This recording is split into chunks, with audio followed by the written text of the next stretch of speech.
What's up, guys? I'm Nobody Special, and I have a special guest with us. Once again, we've got Bob Coleman, the CEO of Idaho Armored Vaults, and he's with us to try to help us make heads or tails of what is going on in the market for precious metals.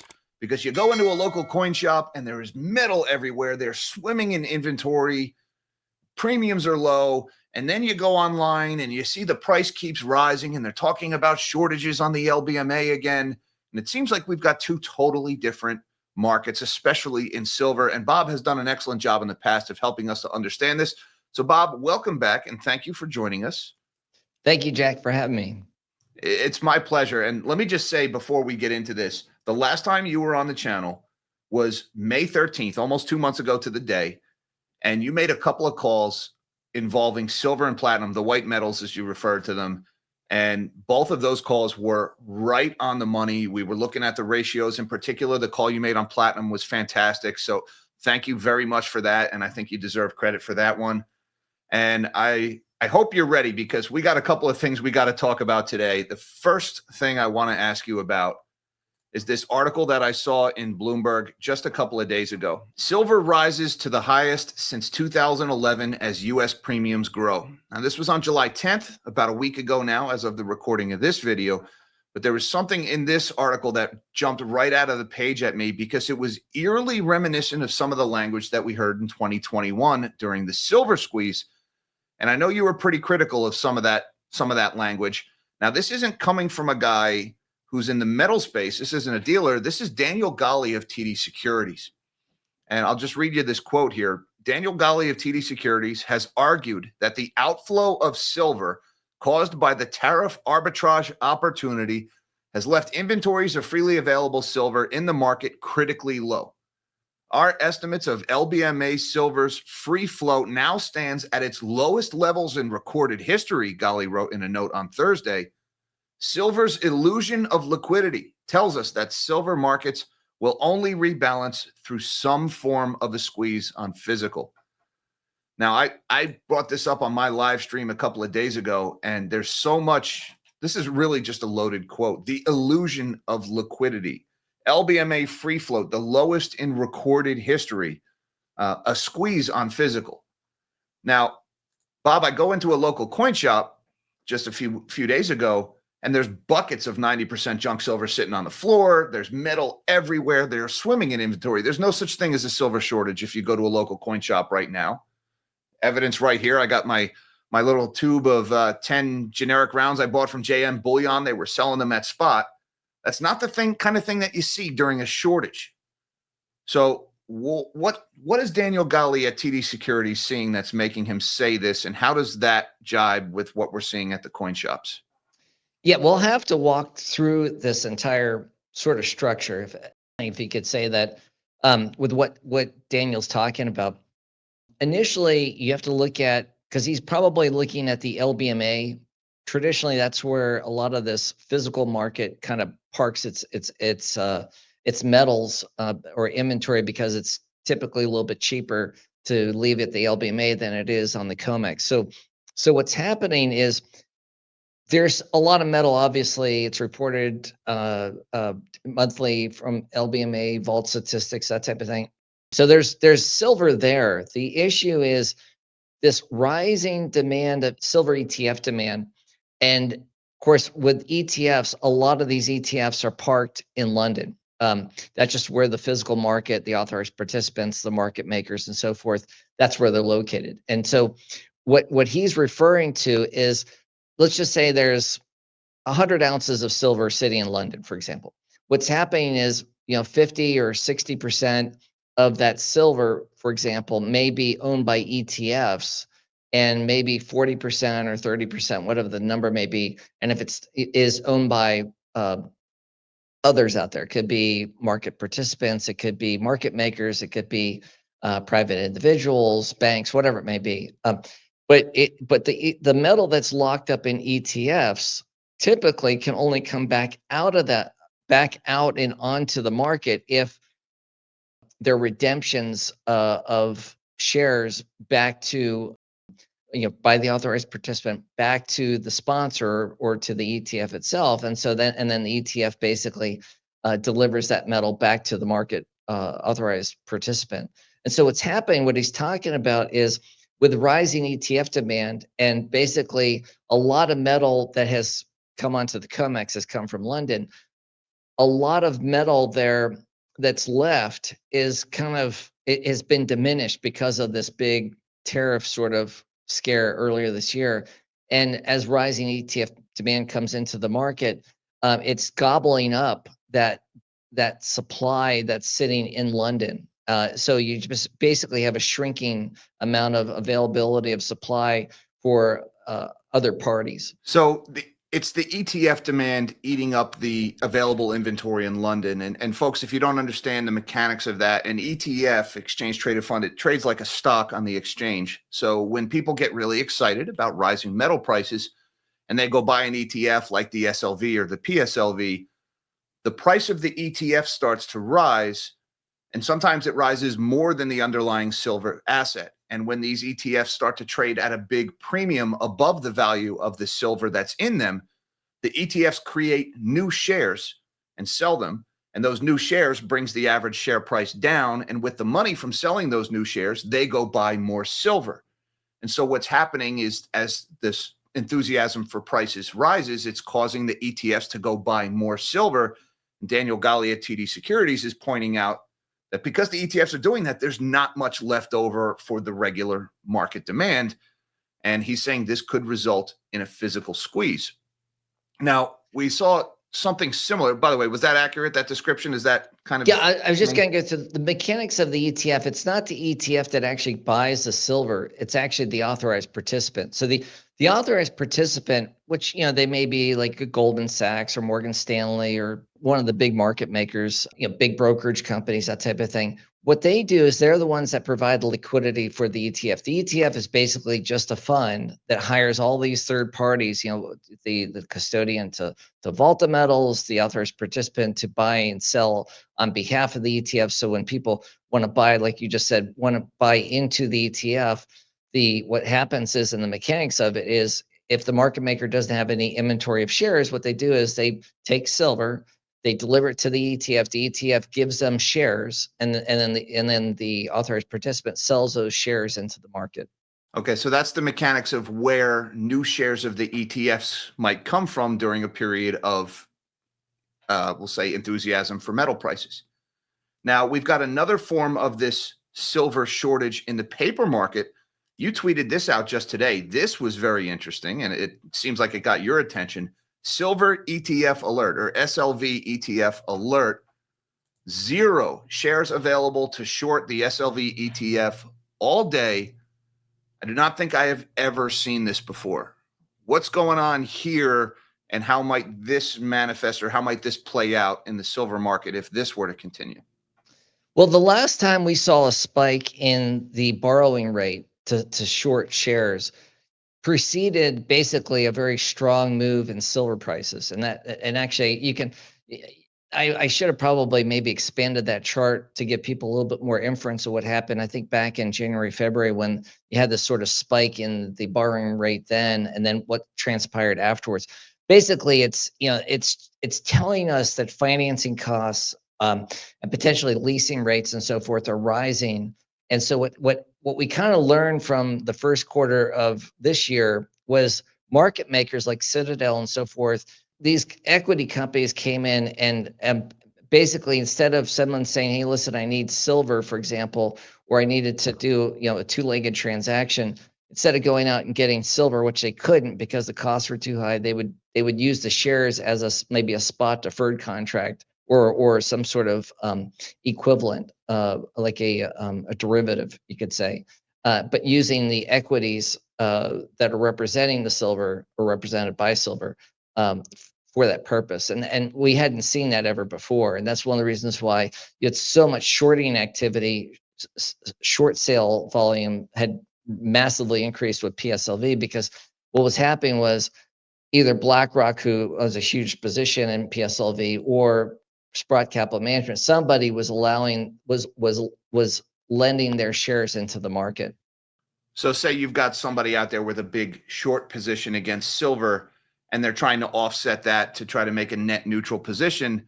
instead of going on the COMEX and buying futures contracts in order to maintain that neutral position, they might actually go borrow shares of SLV, because now I'm long silver with the shares I borrowed of SLV to offset my short elsewhere. And of course, the market makers, they collect a little fee. But so many people are now doing that there are zero shares of SLV available to borrow. So is this Daniel Galli's squeeze potentially playing out here? They're already, positioned in the futures market. Now they're doing this other avenue by borrowing shares in the SLV. They've exhausted that. What's next? Just bid up futures? Is that the only alternative after that? Yeah, the idea is that like financing and lease rates are going up on the actual commodities. For example, platinum lease rates are as high as 20% today. And that's one of the reasons why you had a $50 move in platinum, and just anybody who was short just got absolutely toasted. That's the risk that's developing in this environment right now, is people that are coming in, maybe trying to pick a top in the metals, saying, hey, listen, it's, the economy's slowing down, or the dollar may be stabilizing and getting ready to rally, or whatever the story is behind it. It's catching a lot of guys coming into the market flat-footed, that are maybe picking a spot to maybe sell into, and you see it a lot. Like, for example, the gold silver ratio, which gold has sort of collapsed relative to value to silver, and so a lot of these guys are saying, hey, listen, this gold silver ratio has had a tremendous move. Maybe I'll go in and start shorting silver again and buying gold back, because I just captured this wonderful move from 105 down to 86 or whatever it may be. And these guys that are coming in, maybe shorting silver, expecting maybe gold to outperform or silver to underperform, it's having a reverse effect. And so these guys are being squeezed right back out of their position, pushes the futures prices higher. It may have an impact with the exchange for physical premium, which is the spread between the futures and the spot market, because what's happening is that the pricing pressure is segmented to a very specific security or asset market, such as the futures market. So I'd like to expand a little bit on the shorts and who the shorts are. I mentioned before, I'm going to hold them up again, my little tube of JM bullion generic rounds that I got at spot. I bought some junk silver below spot recently. And when I did it, there were just buckets lining the wall of this stuff that had recently been sold to the coin shop.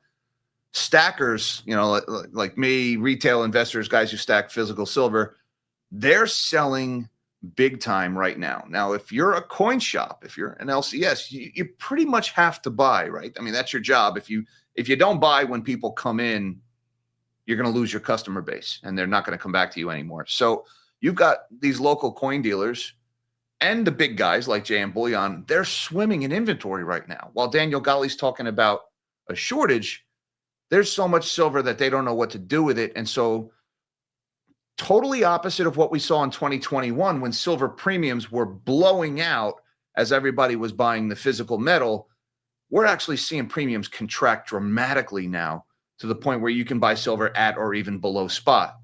And when you sell it, you're getting below spot.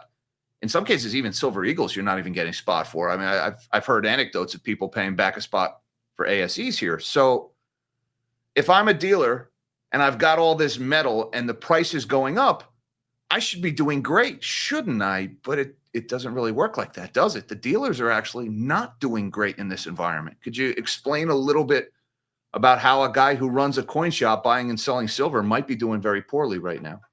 Well, the poorly side is, there's two factors when you're a dealer. For example, there is the premium, that where the relative price of the underlying product, what it sells for and buys back for in the market, that difference above or below spot price. And then you obviously got the spot price as well. So traditionally, let's just say you're a dealer and you buy silver back from the public, or you're buying inventory from a wholesaler, or whatever it may be. And let's just say you're a dealer that hedges, just so you say, listen, I really don't care where the price goes. It could go up, it could go down. I don't care, because price wise, I'm going to be hedged. My only risk is what happens to that premium, whether that goes up or down. And so what ends up Can I happening pause you is, real quick, Bob? yeah, I just want to make sure we don't lose people. So they understand the concept of the hedge. All right. If you're a coin shop dealer, you make your money on premiums. All right. You pay a little bit less than spot when you buy the metal, you sell it for a little bit over spot. That difference, that's your profit margin. That's how you pay your labor, your bills, and your rent and everything else. Now, they own all of this metal. They're kind of like a bank. And so they need to be protected. If the price of silver goes down $2 and they have 1,000,000 ounces, they just lost $2 million. So it doesn't matter what that premium does, they just got wiped out. So they hedge. They'll take out a short position against silver so that if the metal goes down in value, that short goes up. And theoretically, the two would offset each other, and you're right back to just making that little profit margin off of premiums. That's dealer hedging. So I just want to make sure people understand those coin shops are the shorts in some circumstances. Sorry to yes. interrupt, please. No, no, no. You explained it beautifully. Yeah, another way to look at this from your viewer standpoint is that premium and discount where they sell metals to the public and where they buy them back at. That's what they call the spread. And so you just have this spread just happens to kind of go up and down based on the market action. If a ton of people are selling, the bid price starts to drop a little bit lower relative to maybe the offer price or where they're selling it to the public. So, the idea is if they're taking in too much metal, they have to buy it back at lesser prices under spot to maybe either slow down the amount of money that they're putting out toward this metal or inventory, or like in the wholesale market, what they typically do is they'll lower prices on both the bid and offer simultaneously. So if they're taking in a lot of inventory, they'll buy it back at a cheap price, but then they'll bring their offer price down as well to incentivize maybe another person to come in and say, okay, that price now has come down in premium. Maybe now I'll buy that because I can manage, that lower premium gives me maybe a little bit more buffer of potential spread risk. So theoretically, big moves in the price shouldn't really affect the bottom line of the dealer, but that's not really happening right now, is it? These hedges that are supposed to protect them, well, they're obviously going down in value as the price of the metal goes up, but they're not necessarily seeing the upside, are they? Could you explain a little bit about how this dealer hedging and maybe the exchange for physical premiums, how that's playing a role here and how these coin shops are really hurting right now? Yeah, think of it. The coin shops may not be sort of the greatest example because a lot of these guys maybe they don't have as big of an inventory as maybe some of these big online dealers. But to put it in perspective, let's just say silver's trading at $38 an ounce, and you buy it for $38. Just say for simplicity from somebody, and you go into the market and you short a futures contract, and the futures may be at $38.20 an ounce, because you have to remember a futures contract is basically a price in the future, and so you have a time value of money that's sort of calculated into that price. That's all that. But for simplicity, they're short at 38.20. They bought it back at $38. So the price could drop to 36. They still have this 20-cent sort of arbitrage, or it could go up to 40. They still own the underlying physical position. The futures have gone against them. But at the end of the day, the price action isn't really affecting them. The concern that's happened since really December of last year into the first quarter of this year with the tariff scare is there's two legs to that transaction: what they bought the physical for and what they sold the futures for to hedge that physical. What's happening is the futures market is accelerating higher in price when the EFP, the exchange for physical premium, or that spread trade, blows out to the upside, meaning the futures price goes up faster or higher than the underlying physical they're holding in their shop. So what ultimately happens is as if you're sold something and the price goes higher against you, you're now losing money based on that maybe if you sold something short, you're losing money as the price goes up. Well, what happens in this case with the spread is that the relative trade that's happening between the spot and the futures, the futures is accelerating faster than the spot price is going up. So they're not going up in tandem together. One is going up faster than the other, which then says to the guy who, the coin shop or the online dealer says, oh my God, I now have a mark to market loss because, maybe the futures price has gone up $1, whereas my physical inventory has only gone up 60 cents. And so, and that's where I said, well, the EFP or the exchange for physical spread blows out. It went from, say, 20 cents, that $38 example you bought it for, and then 38.20 is what you sold the futures contract for. Well, let's just say silver goes up 20 cents an ounce on the spot, but it goes up an extra 60 cents an ounce on the futures. Now you've sold something that's 38.80 that you sold, and you own something that's only at 38.20, for example. So that rising spread is actually working against you. So therefore you have to pony up more money. Maybe you have a margin call, or your futures contract broker or futures broker says, listen, you sold it here, it's gone up against you. You have to pony up a little bit more money to maintain the position.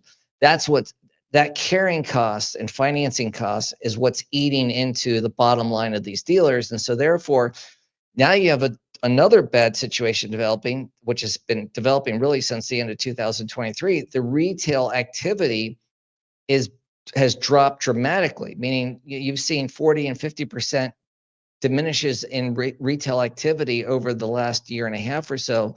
So that physical metal isn't moving at all. It's just staying stagnant. So now you have this erosion of your profit margins, through all this carrying costs and managing your inventory.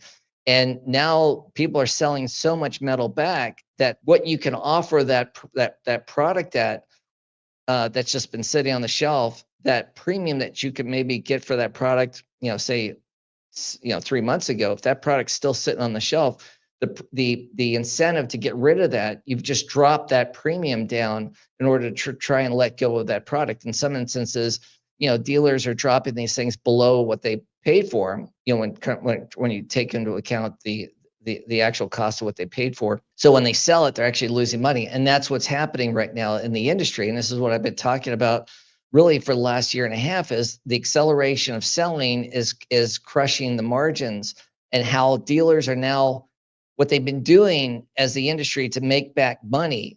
If you look at 2020 to 2023, what was happening was dealers were throwing gasoline in the fire. Promoters were talking about silver squeeze and the shortages of silver, and you're not going to be able to find it, and the train's leaving the station and all these things, and the premiums are going right through the roof, and you had $20 an ounce premiums for silver eagles, and then that started to diminish.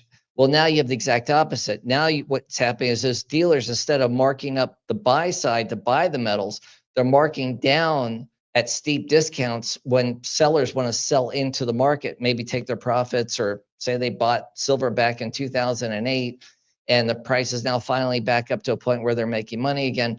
Well, now they're getting $3 under spot, $4 under spot for silver. And so that spread, what they bought it for and paid the premium with, is just eating away any profitability. So this is what I was talking about when I mentioned the bifurcated silver market. You've got the situation in London at the LBMA where they are short these 1,000-ounce bars because the ETFs have gobbled everything up. And then you've got this situation also in the futures market where a lot of these dealers have hedged. They have shorted the metal. Well, now the margin man might be calling because the price of silver is way up. So you've got the dealers possibly needing to cover their shorts, buy back those futures contracts, which is making the problem worse. Hence, you've got a short squeeze potentially in the paper market. Simultaneously, you've got drowning in inventory at the dealer side because a lot of people are selling the metal, certainly way more than are buying the small denomination product. So the dealers are actually short of cash in the market. They need money to post margin when the margin man calls. They need money to keep buying. They have to keep buying. If they stop, they'll lose their customers. So you've got two wildly different markets playing out here. Now, there's one other alternative that the dealers have. If they don't want to hedge in the futures market, but their inventory is getting too big, they've got all this small denomination stuff. The last option, right, is the refiner. They could always do that. But that's even starting to be a little exhausted for them, isn't it?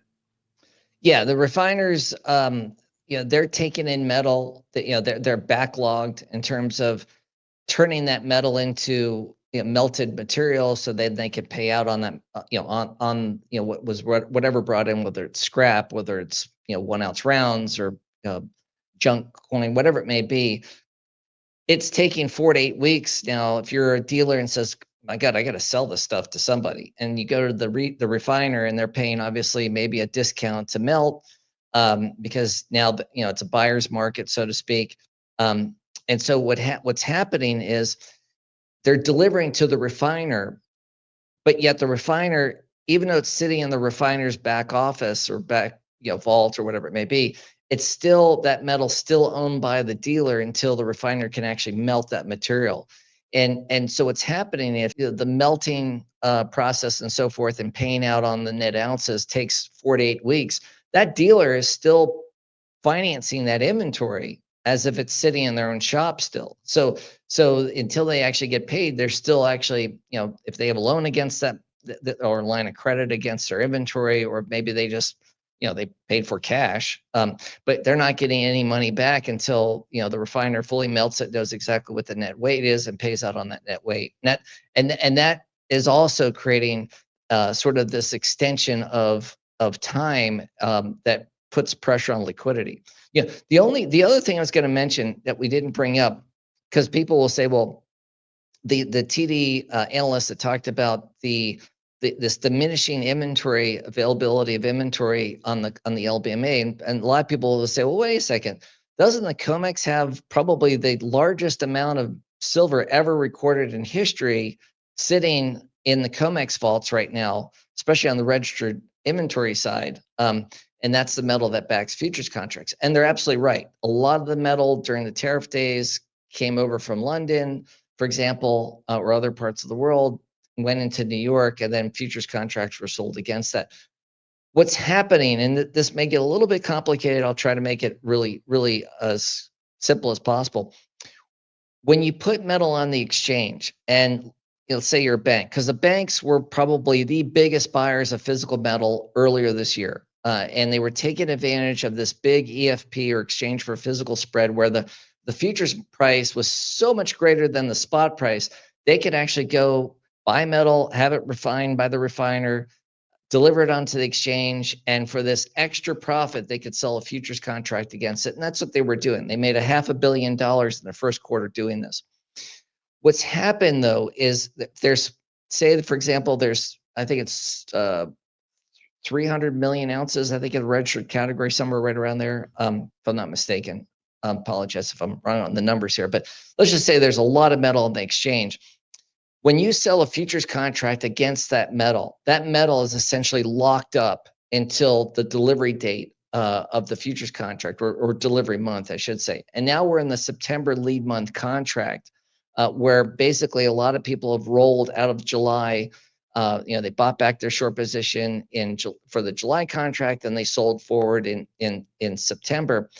Now, all of a sudden, that 300 million ounces, let's just say, for example, that's sitting in the registered category, it can't move if it has a short contract against that metal. They have to buy back that contract and then go into not the lead month, but a front month contract that's in current delivery month, which is July, or maybe August, if we're expecting to go into August here, which are more illiquid contract months. But that's the only time they could actually take delivery, by unwinding this sort of spread that they've created by shorting a futures contract against a physical inventory that they delivered for collateralization. Some people will say, well, why can't they just buy back the short position and take the metal back out? But it's actually the short that actually controls the process of delivery in the COMEX. So the short would actually say, okay, I'm going to deliver this metal now to whoever's standing long. But if you're in September, you can't effectuate that delivery because you're not in that delivery month. That is causing additional tightness in the market, because that metal, even though there's a lot of bars there, it's bars that are sort of not obtainable at the moment because of the contractual obligations. So I know the bigger question everybody's probably asking themselves, what does this mean for price movement when I open up the silver chart, right, let me just go over a couple of numbers here. We've got gold sitting here, 3,348. It's up about $100 from the last time we talked. Silver, 37.89 here. That's up about $5 from the last time we talked. Now, the gold to silver ratio, we've seen that come down. It was in the high 90s the last time we talked. We're down into the high 80s here. So we have seen silver play catch up a little bit. With all of this going on, with these two wildly opposing forces in the physical market and then in the futures market, where do you see this setup going over the next, say, 3 months?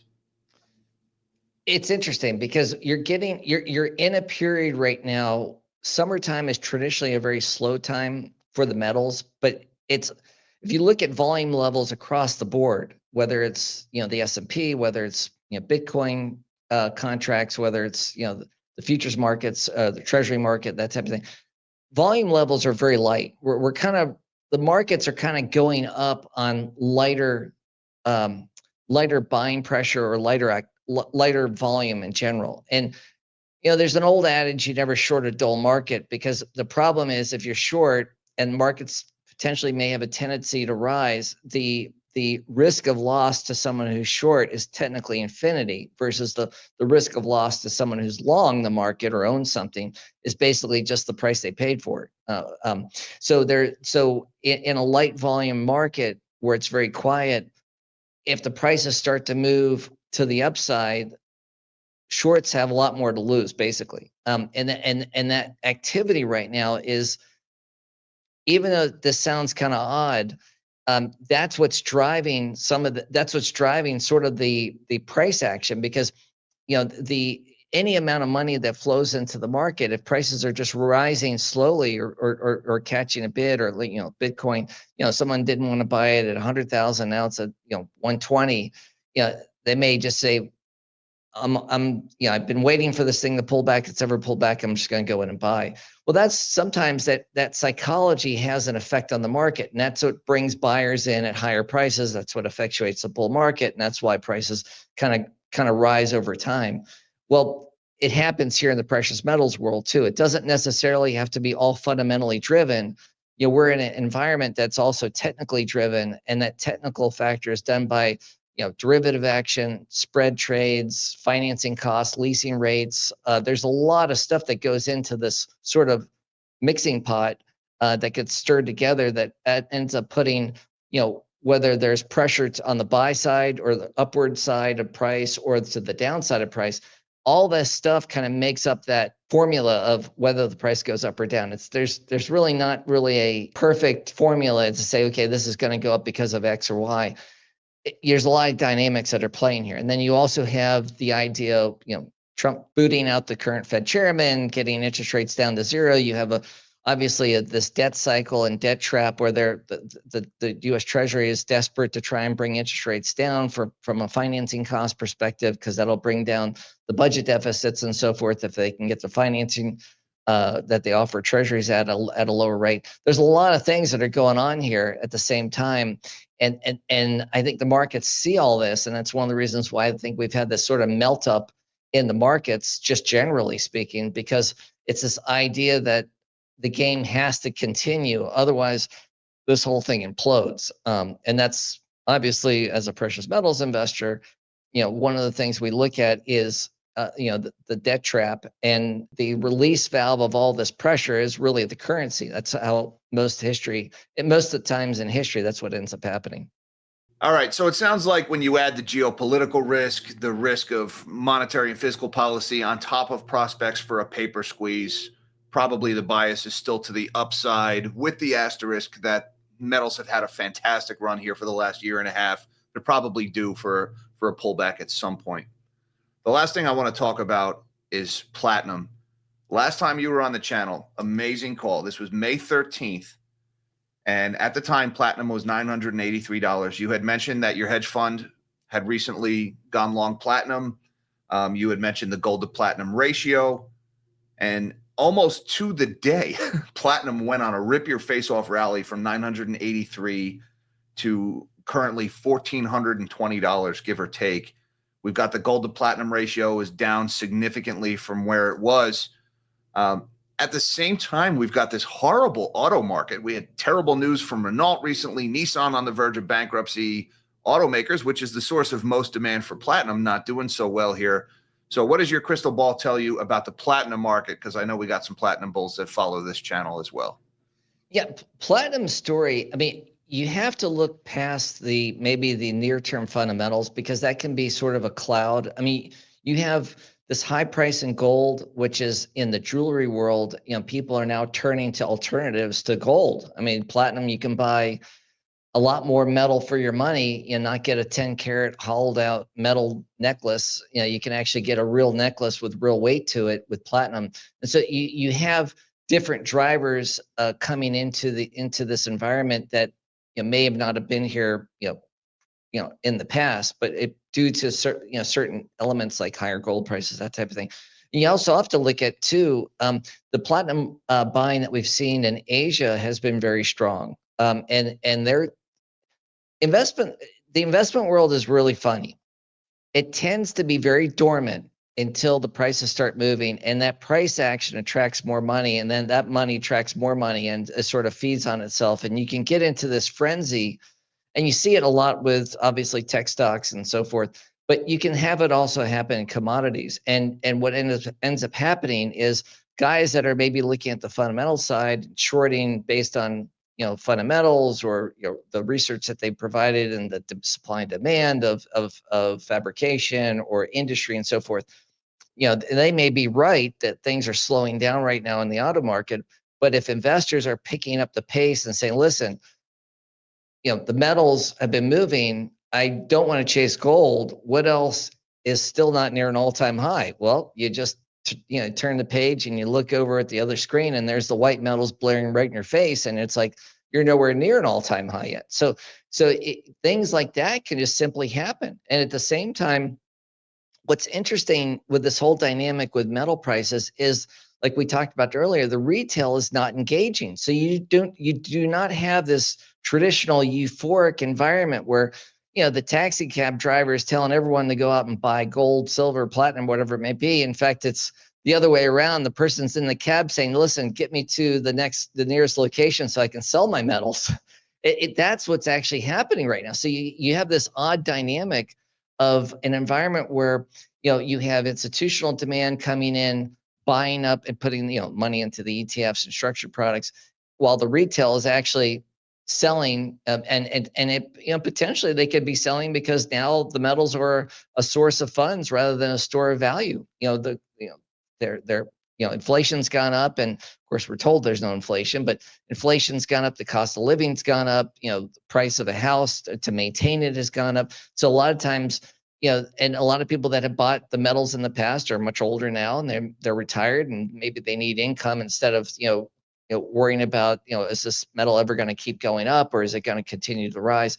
So you have all these shifts that are happening under the surface, but at the end of the day, if the prices keep going up, it can attract more money. And like we all, the old saying, things can go up and get crazier, I guess, larger than you can, I guess, I forget the Is this the old adage, markets can stay irrational longer than you can stay solvent? Yeah. Exactly. Yeah, exactly. That's said it best. And sometimes this just happens. And people that are not open-minded to that, there are definitely very good analysts out there that have been saying, listen, the cost of production or the cost of fabrication or the cost to mine, whatever it may be, is X, and maybe it should only be at this price because that's where the cost of production is. Sometimes things just start to move up, and that tends to squeeze the shorts, because ultimately a lot of these commodity runs, when they really go big, it's really the short players that end up getting squeezed the most because their risk of loss is so great. They have to buy back at any price. And that's what the definition sort of a short squeeze really is. And that's when all caution, all reality gets thrown to the wind, right? Because when you get into a short squeeze phenomenon, it's pay no matter what. The margin man calls, I'm liquidating you, buying you back, selling all your NVIDIA, selling everything else. and we're just going to cover your shorts and metals. And I didn't mean to pick on NVIDIA there, but when you started talking about irrational markets going up forever, I couldn't help but think about the AI trade. Sorry, I got to be me. Yeah, and you like you said, perfect scenario. When the margin man calls on the futures markets and you're short the market, they buy back at whatever price they can fill at. So it's not necessarily they just put an order in, say it's silver at 38.50, and they put a limit order in at 38.50. They just buy it at market. And if the market's becoming very illiquid to the upside, meaning there's not very many sellers out there because they're all getting wiped out, and the longs, for example, or sorry, there's not many longs out there because maybe we've gone through this period where you've seen a lot of retail selling going in, and you've had this light volume, so you don't have a lot of longs into the market in general anyway. All of a sudden, there's not a lot of potential sellers that these short players can buy from, and that's where, again, you look at GameStop, for example, when that thing started to take off. Anybody who was short was just getting absolutely hammered. They just were massive losses and hemorrhaging, and that they had to buy back at whatever price to close the position out. Do you think we'll see things like margin requirements get jacked up again, like we saw in 2021, when the tamp down the enthusiasm, so to speak? Yeah, it's very traditional to see margin rates rise, especially as prices go up, and a lot of that is not necessarily nefarious. There's different ways to look at this, but a lot of times they'll raise the margins to try to protect the integrity of the market, the clearing firms, the market making activity. If the prices go up too much, and someone has the ability to buy, put $10 down and buy $100 worth of a commodity, if they keep that low margin rate, and it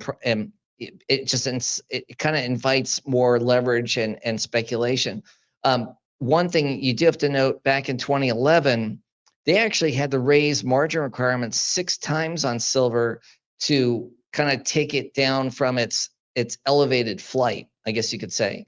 And so things can happen. The odd thing about margin hikes is if you look at this over a period of time, especially I think with silver, I looked at it, a lot of cases, these margin hikes were actually sort of happening in a stronger or upper price moving environment, oddly enough. So, Bob, first of all, thank you. I always learn so much about the market when I talk to you, and as much as I learn, I always walk away a little bit confused, because there is really so much to this precious metals market. It's not just as simple as supply and demand. There's really these multifaceted, interconnected things, the bifurcation between the physical and the paper market. Hopefully you guys learned a little bit about that today watching this video. Tell me a little bit, you recently launched your own podcast, didn't you? Where can we see that? Yeah, it's HWPYhour.com. So HWPY happy hour is what the name is, but the happy hour, the happy part, or HWPY, stands for health, wealth, protect yourself. So we deal with a lot of, not as a depository, I'm kind of unique. I'm the only registered investment advisor, I think, that runs a depository or owns a depository. We just passed we have a mile mark that we just hit, which we announced recently. Our insurance policy is now at $1 billion in terms of covering the assets that we're storing in the vault. So we're kind of part of the $1 billion club now. So we've been growing very well. But we're also a FFL, Federal Firearms License Dealer, because of a lot of the gear that we use. We do a lot of training and so forth. We talk about that type of stuff because a lot of people say, well, when it comes to body armor or thermal imaging or night vision or whatever it may be, what do you guys use? And so we said, well, why not talk about it? And then on the health side, we're very health conscious as well.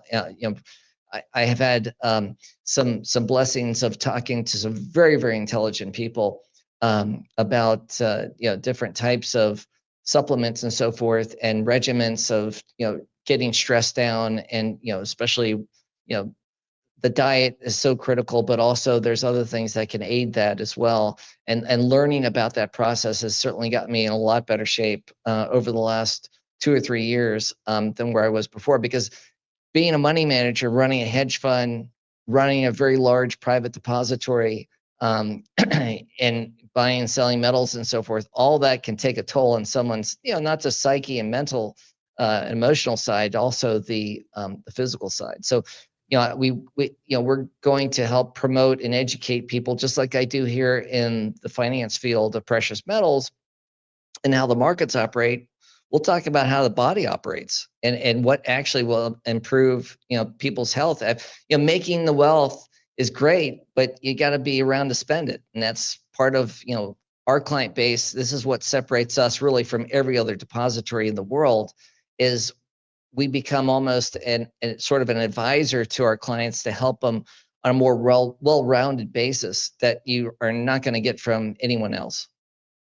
So what do you got for a receding hairline? Asking for a friend. Minoxidil. Well, I can tell you, Bob, I got a lot of preppers follow this channel naturally because we talk about metals so much. So I think the preppers on this channel will love that. So definitely check that one out, guys. I'm going to put a link down in the description below, as well as a link to Idaho Armored Vaults, Bob's other website, and his Twitter feed. If you're not following Bob's Twitter feed, you are missing out, guys, especially if you're precious metals investors. It has been fantastic, especially this last year and a half, Bob. You have been so on the money. So thank you for sharing your wisdom with our viewers today.